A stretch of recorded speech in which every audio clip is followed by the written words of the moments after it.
Hello, I'm Emma-Louise Coffey, and you're welcome to the Dairy Edge, the Teagasc Dairy podcast. We're bringing you the latest information, insights and opinion to improve dairy farm performance. With the breeding season just weeks away, dairy specialist George Ramsbottom gives us his top tips on getting cows fit for breeding.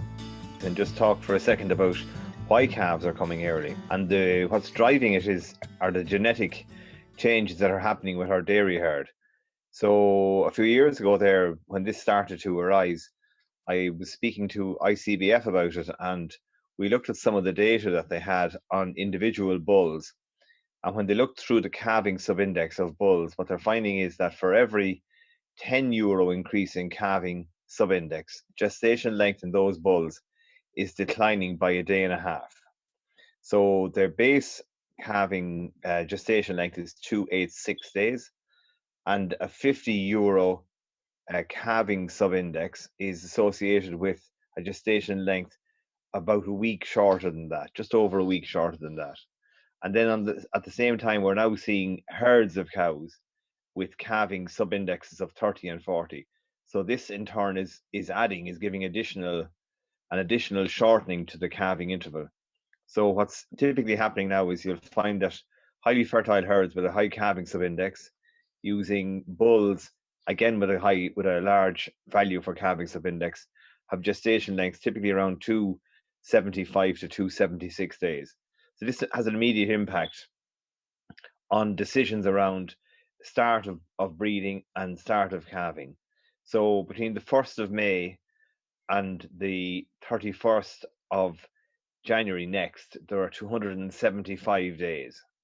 So what I would suggest is that for farms thinking of 1st of February starting date, starting the breeding season would typically be planned for the 1st of May rather than sometime in late April. So we're starting to see a real tightening there, and this means a later start, or we'd recommend a slightly later start to the breeding season this spring.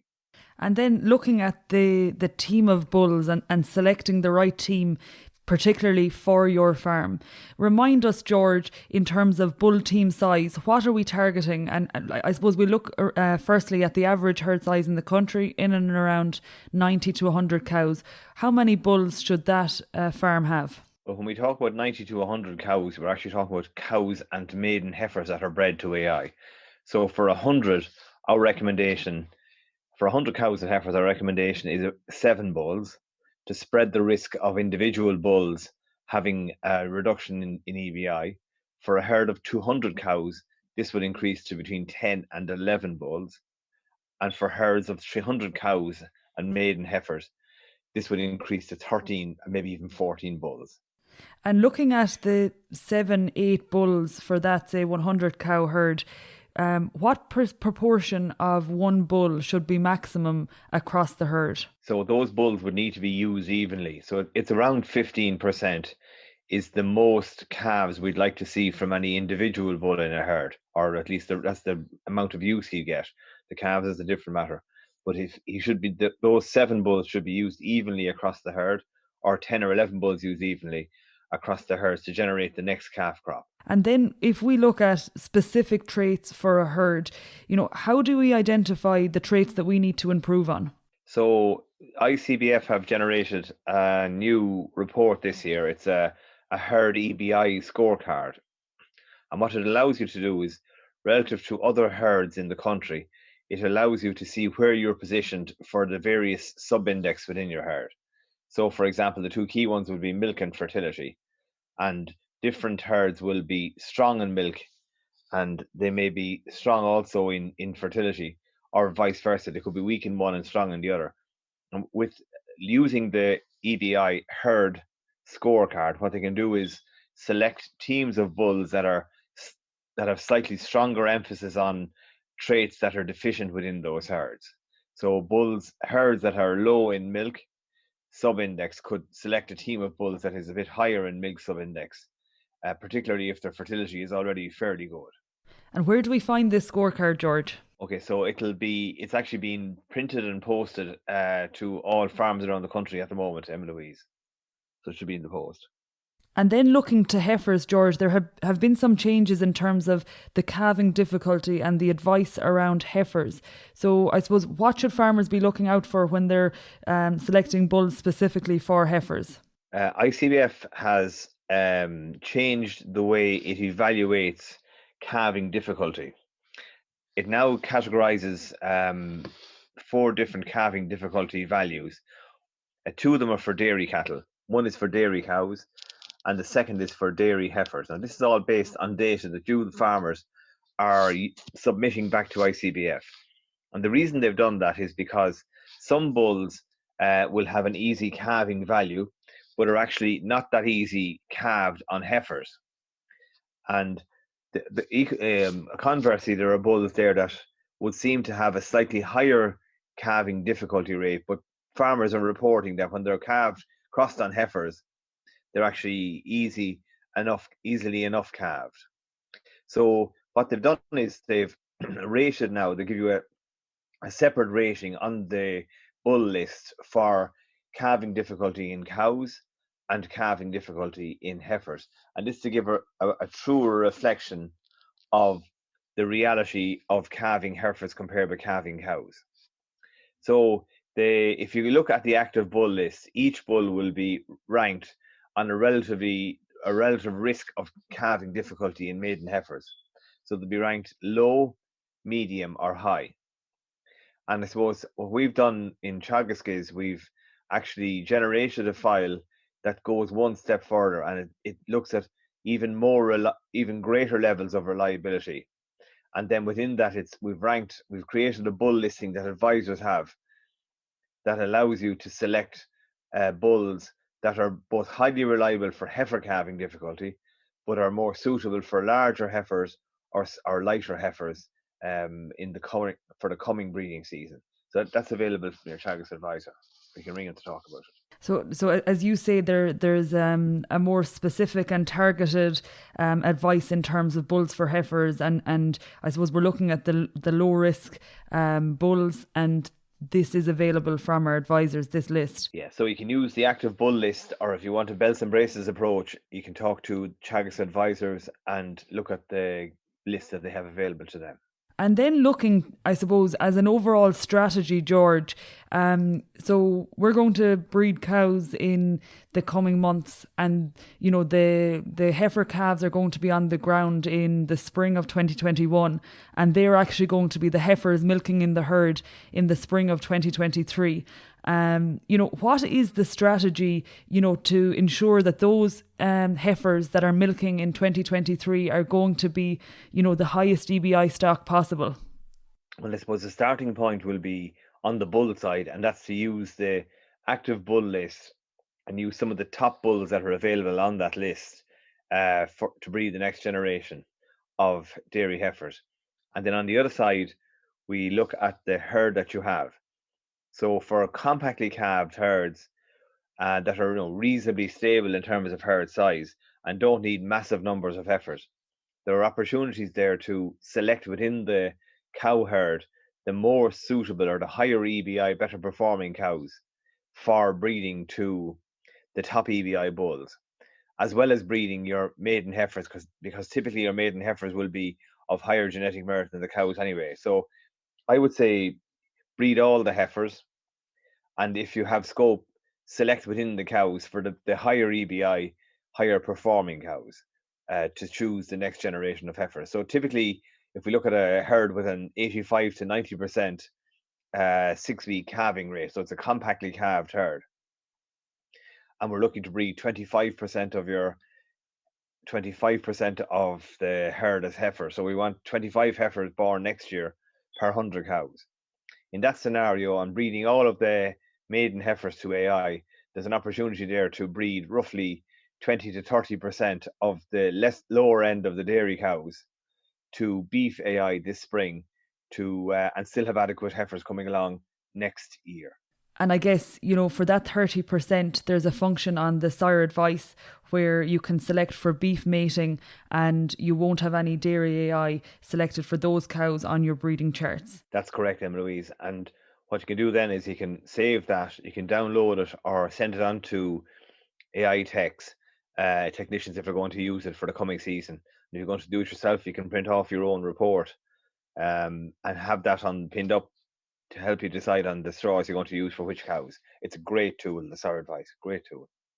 In terms then, George, you mentioned if we want cows to start calving in and around the 1st of February, we're going to start breeding on the 1st of May.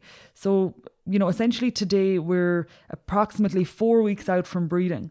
What do we need to do in the next month to get cows fit for breeding and I suppose cycling and ready for the mating start date? So step one, Emma-Louise, would be body condition score of the herd to see where they're at. So cows that are 2.75 or good warm condition at this stage or better than that, those cows are fine and they should be fine for the breeding season. It's the thinner cows, really, really milky cows or animals that had a bit of difficulty around calving time that are slipping below 2.5 of a body condition score. You'll know those cows. Those cows have a kind of a prominent plate, ribs showing, no fat around the tail head. Those cows, ideally, what I would do with them, and it might only be 5% of your herd, I'd put those cows, or as many of them as I could, on once a day milking. Give them the chance to recover. It's amazing when they go to once a day milking. Mark them, let them in with the main herd, bring them in twice, but only milk them once a day. Put tape on the leg or whatever it takes to mark them out. It's amazing how quickly they recover in body condition score when they go on once a day milking. And usually within 2 or 3 weeks, most of those cows will actually start to cycle themselves because their body condition has recovered and the pressure has been taken off them. The second thing you do then is to start tail painting now. Sounds early, but just tail paint. Don't do a whole lot more than that. Paint them all in red. And as they're bred, change the paint to green.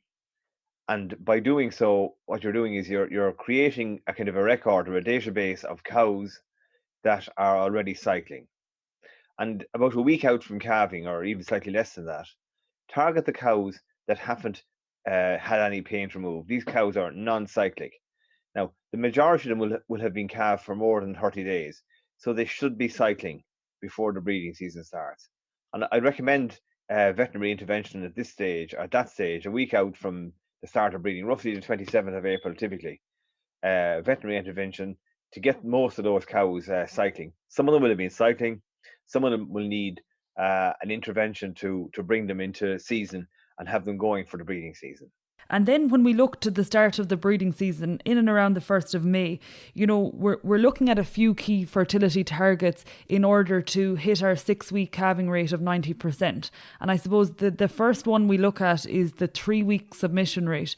So when we hit the 1st of May, what can we do to ensure that we have our 90% submission rate in the first 3 weeks? Okay, so having, intervened with non-cyclic cows and having ensured or recorded the rest of the cows bulling over the month before the start of the breeding season, we have a good record of when cows are predicted to be bulling. So we'll know when the cyclic cows should be repeating.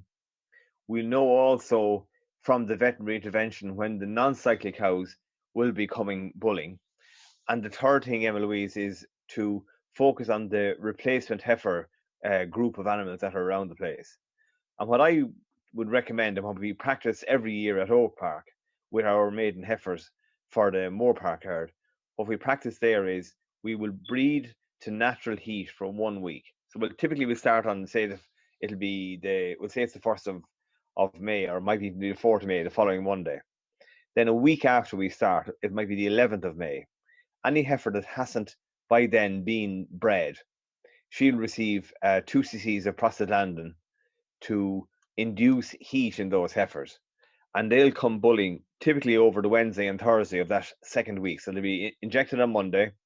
Most of them will respond to it on Wednesday, Thursday, and the last of them on Friday. And we'll compactly breed the maiden heifers, as well as having the cows bred in as many cows as possible bred in the first 3 weeks of the breeding season. So you're looking at breeding all of your replacement heifers over a 10 to 12 day period with that system? Correct. And George, just finally, when we look at, I suppose, the challenges we're facing at the moment with COVID-19 and the major restrictions it's putting on everyday life, there's a few comments coming out from AI companies in terms of how technicians will operate in the coming weeks and months. Have you any comment on that? Yeah, so I've been assured by the AI companies that first of all, there's plenty of semen available, and the good news is a lot of it is out in pots at the moment with their AI technicians. So that's important. We know that the supply is there. The second part of the whole thing is that to continue supply, the AI companies have effectively uh, split teams operating at laboratory level. So if one team has a problem or a health problem, there's a second team available to stand in and keep supply coming. So we have lots of semen in pots already. We have a strategy in place to keep the supply of or the stocks of straws replenished. They're a comforting messages for us. But the third part of it is the whole AI technician. The AI technician is a most under valued member of the whole team. They're hugely important. They deliver a very skilled service in a professional and efficient manner. And we as farmers have to respect these people. And what it means is that distancing or social distancing will be important. Leave a message up with the cows that are to be bred. Don't get close to the eye technician when the breeding is going on. Leave them alone. We don't want contact or physical or any sort of contact between the AI technicians and farming people, because the AI technician has to visit a lot of farms in the one day.